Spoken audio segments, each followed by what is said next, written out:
ఇక్కడ ఆపే.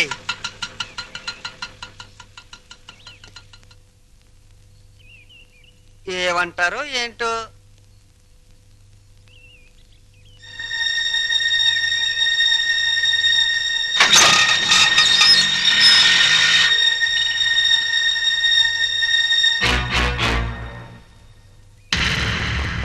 ఇక్కడ సీను మొత్తం నీదే. కాస్త రుకోలా ఉంది, పద.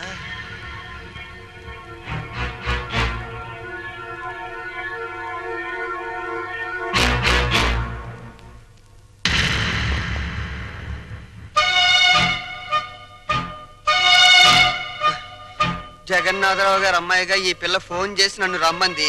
వెళ్ళాను. ఆటో తీసుకురా అంది, తీసుకొచ్చాను. ఎక్కువ అంది, ఎక్కాను.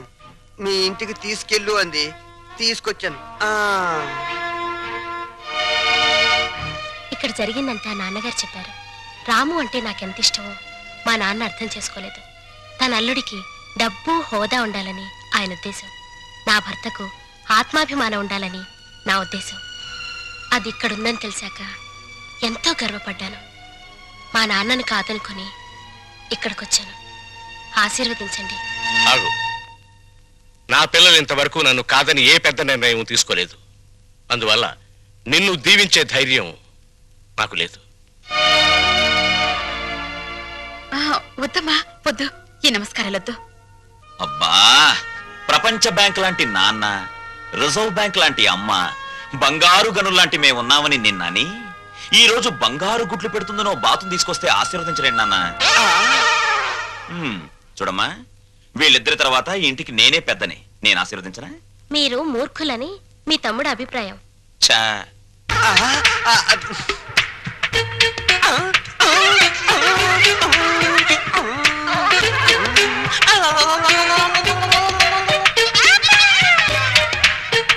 సందు దొరికితే నీతి నిజాయితీల మీద ఆవేశంగా ఉపన్యాసాలు ఇస్తారని, తిరగబడిపోయి తన్నులాటకు దిగిపోతారని కూడా చెప్పారు. నా గురించి కూడా ఏదైనా బ్యాడ్ గా చెప్పాడా? ఈ ఇంట్లో మీకంత సీన్ లేదన్నారు. నా గాలి తీకే నేనేదో ఒకటి మాట్లాడాలని ఈ ఏదో ఒకడు వాగాను. ఆగు. మమ్మల్ని నమ్మించి ఈ ఇంట్లో ప్రవేశించి మా వాణ్ణి మీ ఇంటికి లాక్కుపోతే? బంగారానికి గీట్రాయి ఉంటుంది. అది ఒకసారి బంగారం అని తేలాక మళ్ళీ ఇత్తడిగా మారే ఆస్కారం ఉండదు. మీరు కొన్నాళ్ల పాటు గీట్రాలుగానే ఉండండి. నాకు పెళ్లి కూడా అక్కర్లేదు. నేను ఇత్తడి కాదు అని తేల్చుకున్నాకే మీ కోడలుగా స్వీకరించండి. చూడమ్మా, మీ నాన్నగారికి నీ మీద ఎంత ప్రేమో ఆయన ఇంటికి వచ్చినప్పుడే అర్థమైందమ్మా. పిల్లల సుఖ సంతోషాల గురించి కన్నవాళ్ల కంటే ఎవరు ముందు ఆలోచిస్తారమ్మా. నువ్వు కనపడలేదని మీ నాన్నగారు ఎంత కంగారు పడుతున్నారు. మీరా ఎంతసేపు అయింది వచ్చి? మీరు అమ్మాయికి హితబోధ చేస్తున్నప్పుడు మా అమ్మాయి గుడిని వెతుక్కుంటూ వచ్చింది. దేవుళ్లను చూసింది. 100 రూపాయి నోటి మీద గాంధీ బొమ్మ లాంటి వారు మా బావగారు. లక్ష్మీదేవికి కేర్ ఆఫ్ అడ్రస్ మా చెల్లెమ్మ. మా అమ్మాయి ఎంతో అదృష్టవంతురాలు. నా తల్లి ఈ ఇంట్లోనే ఒక తల్లి, తాతమ్మ కూడా కావాలని నా ఆశ. వస్తాను.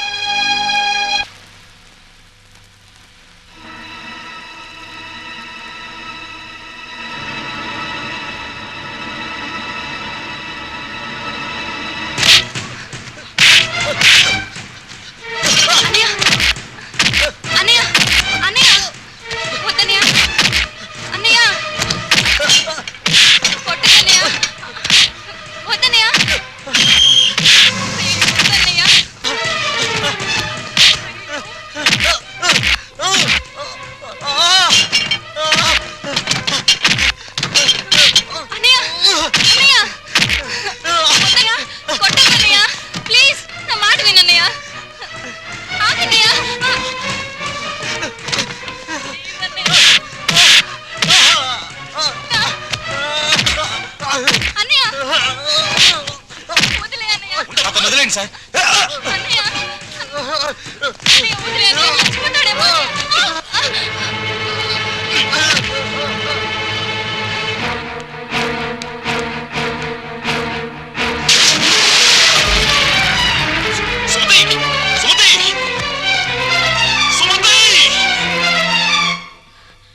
ఎంత గండం గడిచింది. ఎందుకింత అగాయిత్యం చేసావు? చెప్పమ్మా. అన్నయ్యని ఆపడానికి ఆ. నాకు అంతకంటే మార్గం కనిపించలేదు. అన్నయ్య అతన్ని కొట్టి చంపేస్తాడేమో అని భయం వేసింది. నీ భయం ఇదొక్కటేనా? ఇంకేమైనా ఉందా? మేమిద్దరం ప్రేమించుకుంటున్నాం. ప్రేమించుకుంటే ఈ జై కామరాజు వడయారు కొడుకును కొడతారా? ఒక్కొక్కని నా రోడ్డు రోడ్ల కింద పెట్టి అప్పడనిన్నట్లు నడిపేస్తాను. నేను మంచికి కన్నడ కంటి ఇవ్వను, చెడుకు చందన స్మగ్లర్ వీరప్పన్ని. కొట్టింది కాక అడగడానికి వచ్చారా? జరిగిన దానికి క్షమించమని అడగడానికే వచ్చాం. క్షమించను. ప్రధానమంత్రి ఫోన్ చేసి చెప్పినా క్షమించను.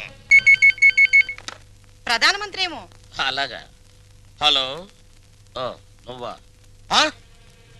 మా ప్రసాద్ను కొట్టిన విషయం నీ దాకా వచ్చిందా?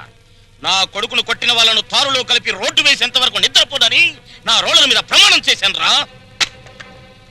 నా బావమరిది అమెరికా నుంచి అప్పుడే నా పరువు ఇండియా దాటి అమెరికా దాకా వెళ్ళింది. అసలు నా ఇంటికి రావడానికి సిగ్గులేదు మీకు? చూస్తే దిట్టంగా నలుగురున్నారు.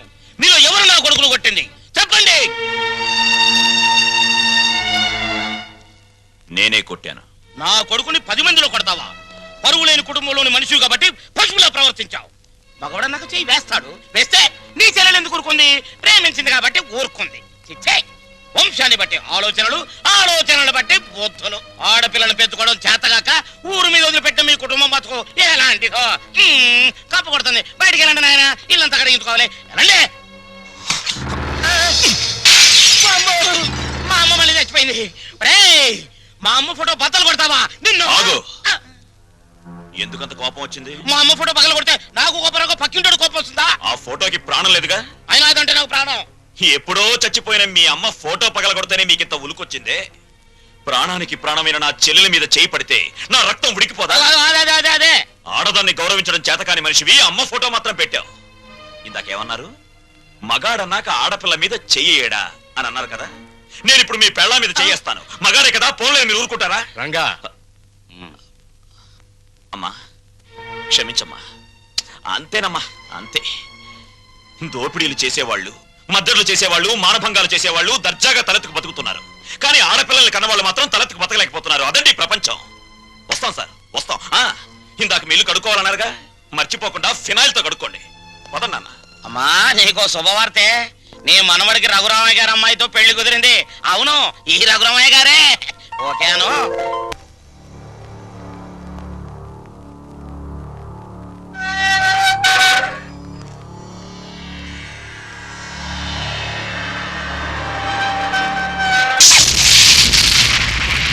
నేను ఇవాళ జైల్లోంచి విడుదలై వస్తున్నాను తెలుసు కూడా వెల్కమ్ చెప్పడానికి ఎందుకు రాలేదే? నాకు ఇక్కడ బోర్డు హోంవర్క్ ఉంది. నువ్వు హోంవర్క్ చేయటం ఏంటి? ఎగతాళిగా మాట్లాడుకో. ఆ రఘురామయ్య గారింటికి మన కూతురు కోడలుగా పంపడానికి ఇక్కడ నేను ఎన్ని తంటాలు పడుతున్నానో నీకేం తెలుసు? నా గర్భశత్రు ఇంటికి నా కూతుని కోడలుగా పంపిస్తావా? మన జీవితానికి విలన్ అనుకున్న వాడింటికి నాగుపావుని వదిలావనుకో, ఊహించుకో.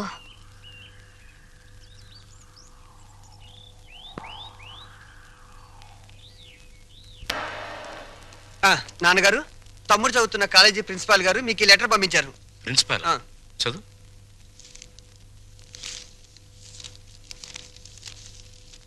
గౌరవనీయులైన రఘురామయ్య గారికి నమస్కారములు. మీ అబ్బాయి రవి గురించి ఒక ముఖ్యమైన విషయం మాట్లాడాలి. బయలుదేరి వస్తే ఒక ఆత్మహత్యను నివారించిన వారు అవుతారు. ఇట్లు భవదీయుడు Bhavani Prasad, principal, MRC college.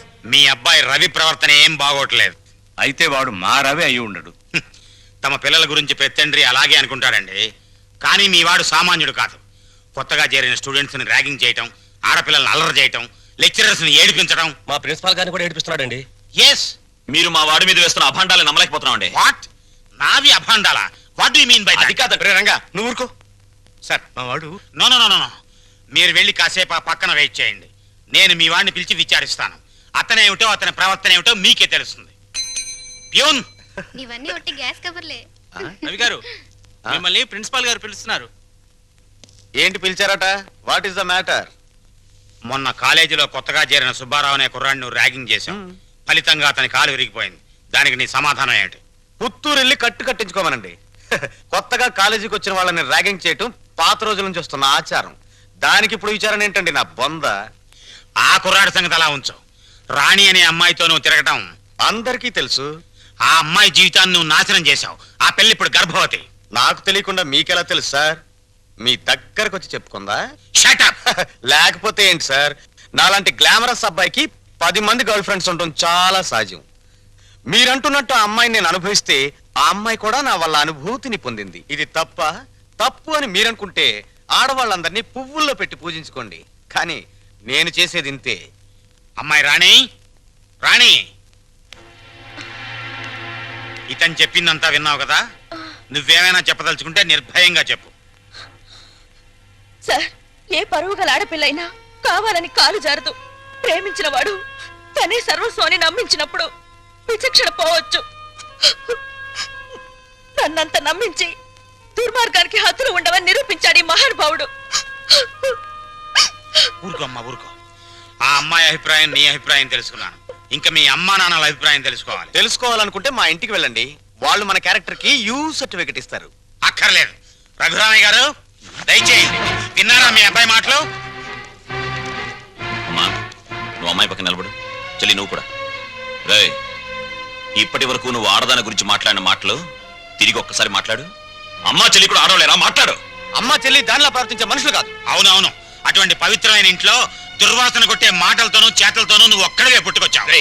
ఆ అమ్మాయిని ఏం చేద్దాం అనుకుంటున్నావు? అది కాదు నాన్న, నేను ఆ అమ్మాయిని అనిపించిన మాట నిజం. కానీ బ్రోతలుగా భావించి అనిపించాను. నిజంగా ప్రేమించుంటే ఆ అమ్మాయి తల్లి ఎవరు, తండ్రి ఎవరు, సంప్రదాయం ఏంటి అని తెలుసుకున్నాను కదా. అయినా ఆఫ్టర్ ఆల్ దాని గురించి ఆలోచిస్తారేంటి నాన్న? ఆ అమ్మాయిని పెళ్లి చేసుకుంటావా లేదా? అది కాదన్నయ్య. నోరు మీరే దుర్మార్గుడా. ఆ పిల్లకి అన్యాయం చేయకన్నయ్యా. ఈ పెళ్లి జరగకపోతే అందరం కలిసి నీ అంతు చూస్తాం. నీతో పాటు మేము చేస్తాం. చెప్పరా? చెప్పు చెప్పు చెప్పు. సరే, దండలు తెప్పించండి.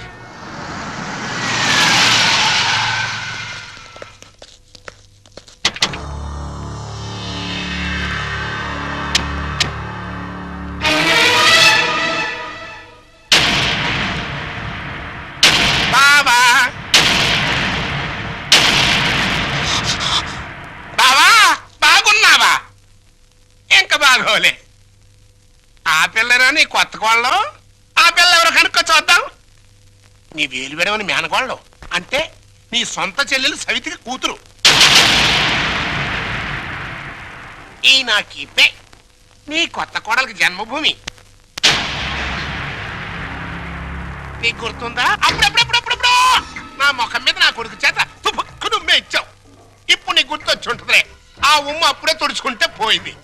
కానీ ఇప్పుడు నీ మొహం మీద పడబోయి ఉమ్ము లైఫ్ బాయ్ సబ్బుతో తోవుకున్నా లైఫ్ లాంగ్ సరిగిపోకుండా పర్మనెంట్ గా ఫిక్స్ అయిపోద్ది. అరవబకరా నా కొడక. బైక్ లేకుండానే మీ ఫ్యామిలీ అఫేర్ అంతా ఊరంతా తెలిసిపోద్ది. చూడు, ఇయాల నుంచి నా కూతురు జెండా మీ ఇంటి మీద ఎగురుతా ఉంటుందన్నమాట. ఎప్పుడు ఎగరటం మానేస్తాం అప్పుడు జెండా ఎత్తేస్తాం. ఈ గవర్నమెంట్ కూలిపోద్ది. బావా, గడ్డిని తగలబెడటానికి పెద్ద దివిటి అక్కర్లా, చిన్న అగ్గిపుల్ల చాలు. ఆ అగ్గిపుల్లే నీ కోడలు నా కూతురు అన్నమాట. ఈ రోజు నుంచి ది ఎండ్ కార్డు పడేంత వరకు నా డైరెక్షన్ లో ఇవ్వబోయే కొత్త ట్విస్ట్ అన్నమాట. వచ్చిన పని అయిపోయింది, ఇంకొస్తా. అన్నట్టు డాక్టర్, నా సన్ ఇన్ లాని లాక్రమే ఆశీర్వాదం తీసుకుని కానీ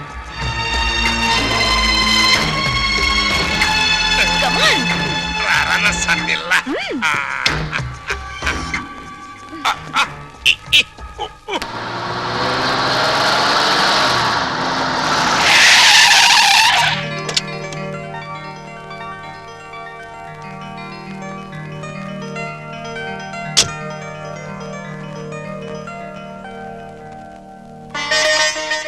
మరి నా ఆడపడుచు లాంఛనమో?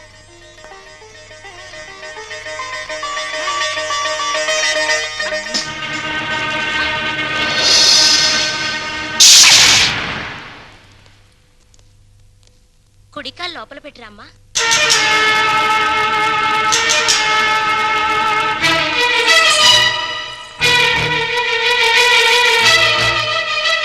కాదు, కుడికాలు. కీప్ లెఫ్ట్ అన్నారు పోలీసోళ్ళు. అవునవును, కీపు ఎప్పుడు లెఫ్టే. వైఫే రైటు. ఈ జ్ఞానం ఎప్పుడు వస్తుందో. అత్తా మామలకు నమస్కరించమ్మా.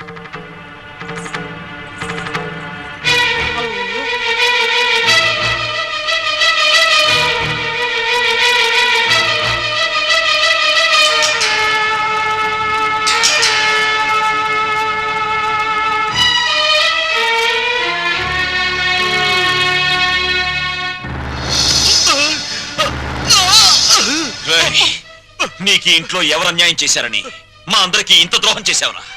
రాణి ఎవరో ముందు నాకు తెలీదు. తెలిసిన తర్వాత ఆ అమ్మాయి లేకుండా నేను బతకలేని తెలిసింది. నన్ను చంపినా సరే నేను మాత్రం రాణినే. రేయ్, రేయ్, ఆపరా. నువ్వు ఈ ఇంట్లో ఎందరినో ఏడిపించాల్సిన డ్యూటీ బోలెడంత ఉంది. ఈ ఏడుపుని ఇక్కడ వేసి చేయకు. వెళ్ళు. అది కదండి. ఈ గొలుసు పెట్టుకో. ఎలాగో గదిలోకి వెళ్ళగానే విప్పదీసేదేగా, అంత మాత్రానికి ఇంత బరువు పట్టుచీర ఎందుకండి? ఏ శుభకార్యమైనా సాంప్రదాయ సిద్ధంగా జరిగితే అది మాకు ముందే జరిగిపోయిందిగా. గడ్డిని తగలబెడటానికి పెద్ద దివిటి అక్కర్లా, చిన్న అగ్గి పుల్ల చాలు. ఆ అగ్గి పుల్లే నీ కోడలు నా కూతురు అన్నమాట.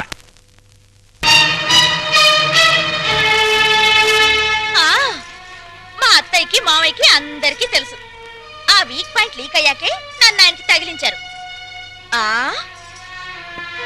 ఫోన్లేండి, పెళ్లికి ముందు ఏం జరిగినా పెళ్ళయ్యాక ఈ తంతు తప్పదంటే మీకోసం కాసేపు కప్పుకుంటాను.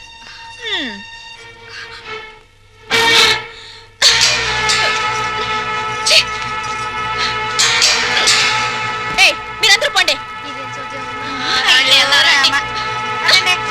పదవిన రోలరు రథమా, పదవిన రోలరు రథమా, lorry lorry lorry lorry lorry lorry lorry lorry lorry lorry lorry lorry రథమా. ఏమండి, పెళ్లి నాటికైనా చేరతావా దీంట్లో? పెళ్లికెళ్తూ కూడా ఈ రోలర్ మీద ఏంటి నాన్న? ఎంచక్క కారులో వెళ్ళొచ్చు కదా. ఓరి ఎదవా, ఇది అచ్చొచ్చిన రోలరు. 30 ఏళ్ల క్రితం మీ అమ్మని తగిలించుకోవడానికి విజయవాడ నుండి శ్రీకాకుళం వరకు ఈ రోలర్ మీదే వెళ్ళానురా. వచ్చారులేండి, ముహూర్తం అయిపోయిన 3 నెలలకు వచ్చారు. ఆ ముహూర్తానికి మా అక్కకు పెళ్ళైపోయి నేను బుక్ అయిపోయాను. షటప్ అయిపో. నన్నేమనంటే అప్పుడం అయిపోతావే. నన్నెవరనుకుంటున్నావే? జై కామరాజు వడయార్ అంటే మైసూర్ రాజేష్ ఆఖరి వంశం అన్నమాట. ఆ తాతలంతా ఏనుగులు ఎక్కారే. ఏనుగులు అయితే మేత బొక్కని, ఏనుగుల మేసిన నీ రోలర్ మెయింటైన్ చేస్తున్నాను. పిచ్చిదానా. రోలర్ రథ.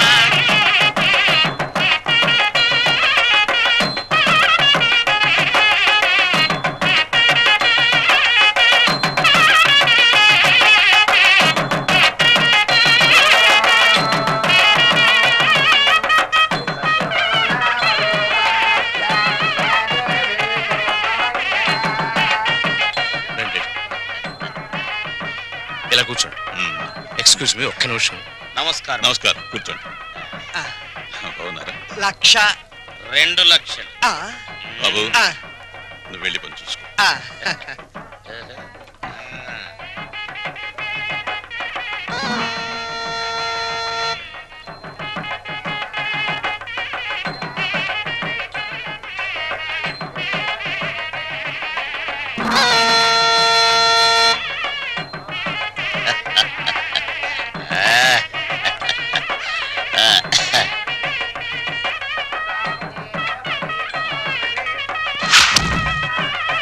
తీసుకోండి.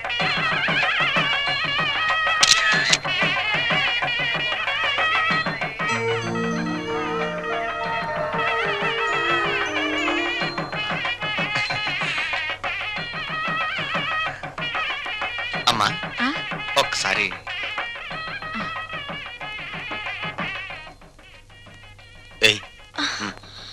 అరే లేమ్మా, ఏమిట్రా ఇది? అమ్మా నాన్నల మాట విని చెడ్డగా ప్రవర్తించాను. నన్ను క్షమించండి అత్తయ్య. బుద్ధి వచ్చింది. బాగా బుద్ధి వచ్చిందా? నువ్వు ఊరుకోరా. అవే మాటలమ్మా, ఏదో చిన్నతనం. నిన్నంత మాత్రం అర్థం చేసుకోలేనా? పిచ్చి పిల్ల, లోపలికి వెళ్ళదాన్రా.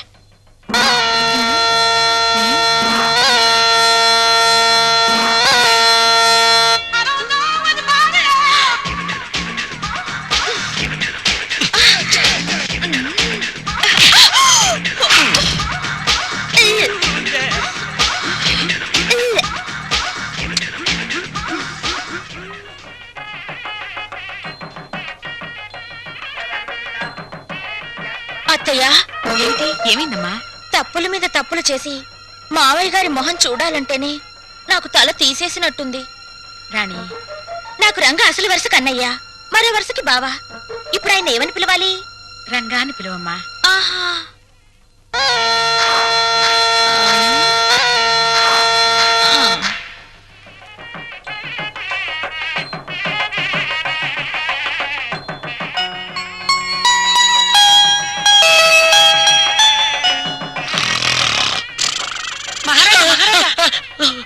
మీరు ఎప్పుడైనా జైలుకి వెళ్ళారా? ఒకే ఒక్కసారి ఒకే ఒక్క రోజు వెళ్ళాను. అది నా రోలర్ కింద పంది పిల్ల పడితే. అక్కడ కోడికల కొండలరావుని చూసారా? ఆయన ఎవరు? నా మొగుడు. ఆ ఈ చాలు గాని ఇంకా చూసుకోండి. ఏంటది? పెళ్ళి.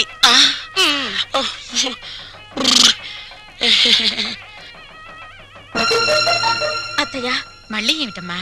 అందరూ నా వంక మీ అబ్బాయి వంక చాలా హీనంగా చూస్తున్నారు. పరువు గల ఈ కుటుంబ గౌరవం నిలబెట్టడం కోసం మేమిద్దరం ఎటైనా వెళ్ళిపోయి బ్రతకాలనుకుంటున్నాం. అయ్యో, ఇంత చిన్న విషయానికని ఎక్కడికో పోవడం ఎందుకమ్మా? మీ మామయ్య గారితో చెప్పి డబ్బుకి ఏర్పాటు చేస్తాను. ఏదో వ్యాపారం చేసుకోండి. ఉమ్మడాస్తితో వ్యాపారం చేసి రేపు పొద్దున దివాలా తీస్తే ఆ భారం మొత్తం కుటుంబం మీద పడుతుంది. అందుకని ఇద్దరి కొడుకులకి చెందవలసిన ఆస్తి ఎవరిది వారికి పనిచేస్తే మీకే బాధరబందీ ఉండదు. దీన్ని తగల పెడతానికి పెద్ద దివిటి అక్కర్లా, చిన్న అగ్గి పుల్ల చాలు. ఆ అగ్గి పుల్లే నీ కోడలు, నా కూతురు అన్నమాట. కాదత్తయ్యా.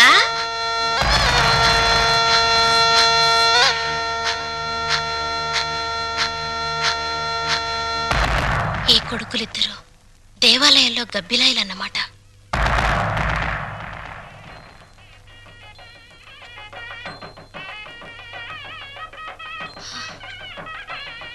ఛ! అమ్మా, ఈ ఇంట్లో అన్ని అన్యాయాలు జరుగుతున్నాయి నాన్న. ఏమైందమ్మా? మా మరిది ఆస్తిలో వాటా కోసం ఏవేవో ఎత్తులు వేస్తున్నాడు. ఈయన వరుస కూడా పంపకం మీదనే ఉంది. అంతేనమ్మా, తల్లిదండ్రులు చూసేది పిల్లల పెంపకం, పిల్లలు చూసేది ఆస్తుల పంపకం. ఛ! మా మరిది చాప కింద నీరైతే ఈయన జేబులో తేల్లా కనిపిస్తున్నారు.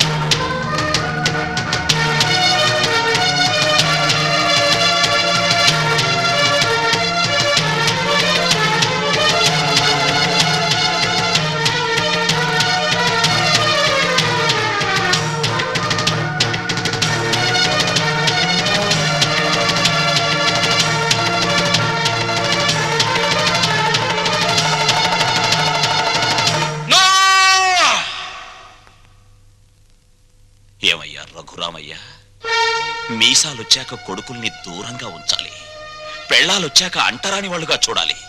అది చేతకాక నా కొడుకులు, నా బిడ్డలు, నా సంతానం అని పట్టు కూర్చుంటే వాళ్ళు మాత్రం ఎంతకాలం ఊరుకోగలరయ్యా? పాపం అమాయకులు కాబట్టి, పెళ్ళాల పైట చెంగుల్ని పాము పడగలనుకుని భయపడే పసిపిల్లలు కాబట్టి ఇన్నాళ్ళు ఆగారు. ఇప్పుడు అడుగుతున్నారు. అడిగితే కాదండానికి నువ్వెవరివయ్యా? పంచు ఆస్తుల్ని. రంగా, నువ్వు కూడా. పెద్దోడు చిన్నోడు చెప్పిందే కరెక్ట్ అంటున్నాను. చెప్పింది చేసి నీ పెద్దరికం కాపాడుకో. రే రంగా, నువ్వు వాళ్ళతో చేరి నన్ను వెన్నుపోటు పొడుస్తావురా? పెద్ద వాళ్ళకే తప్పట్లేదు వెన్నుపోట్లు, నువ్వెంత? ఇప్పుడు నువ్వు ఆస్తి పంచకపోతే రేపు నీ కొడుకుల మాటల పోట్లు, కోడల చేతి పోట్లు, కోర్టుల నోటీస్ పోట్లు, పోట్లు అన్ని పోట్లే, జాగ్రత్త. రంగా, ఒకటిగా కలుసున్నప్పుడు ఆస్తి పంపకాలు ఎందుకురా? అమ్మా, ఈ చేతి వేళ్లున్నాయి, ఇవి అన్నం కలుపుకోవడానికి, తినడానికి, కడుక్కోవడానికి కలిసి ఉంటాయి. తిన్నాక వేటికవే నీకు నువ్వే నాకు నేనే అని మళ్ళీ దూరం అవుతాయి. నీ శరీరంలోని భాగాలే ఒకటిగా ఉండనప్పుడు నీ కడుపులో పుట్టిన బిడ్డలు మాత్రం ఒకటిగా ఎలా ఉంటారు? ఎందుకు ఉండాలి? రంగా, ఎందుకురా అందరూ కలిసి ఆయన్ని చిత్రహింస చేస్తున్నారు? అమ్మా, చిన్న కొడవలు ఆపేసి భోజనానికి రండి. ఏ విషయం తేలేదాకా మేమెవరం భోజనాలు చెయ్యం. రండి.